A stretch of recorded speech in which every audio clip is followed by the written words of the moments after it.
शब बारात की रात, जब पूरी दुनिया गहरी नींद में सो रही थी, आसमान से एक फरिश्ता जमीन पर उतरा। उसका नाम जिब्राइल था। वो सफेद रोशनी से जगमगा रहा था, जैसे आसमान का टुकड़ा जमीन पर आ गया हो। वो अल्लाह का पैगाम लेकर आया था, जिसमें लिखा था कि इस रात हर इंसान की तकदीर तय की जाएगी। फरिश्ता गली गली घूम रहा था, हर घर की दहलीज पर रुककर दुआओं को सुन रहा था। एक बूढ़ी माँ जो अपनी बेटी के लिए रो रो कर दुआ मांग रही थी, उसकी आवाज फरिश्ते के दिल को छू गई। उसने आसमान की ओर देखा और फरियाद की कि इस माँ की बेटी के नसीब में खुशियाँ लिख दी जाएं। उसी रात एक गरीब बच्चा जो भूखा सो गया था, उसकी झोपड़ी में फरिश्ते ने कदम रखा और उसकी झोली में बरकत भर दी।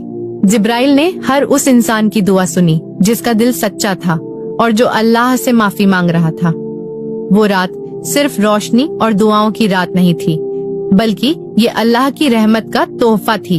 जब फरिश्ता आसमान की ओर वापस जाने लगा तो उसकी आंखों में इंसानों के लिए दुआओं का सैलाब था। उसने अल्लाह से वादा किया कि वो अगले साल फिर आएगा और इंसानों के गुनाहों को माफ करवाने के लिए उनकी दुआएं साथ लेकर जाएगा। दोस्तों, वीडियोस के लिए हमारे पेज को फॉलो करें।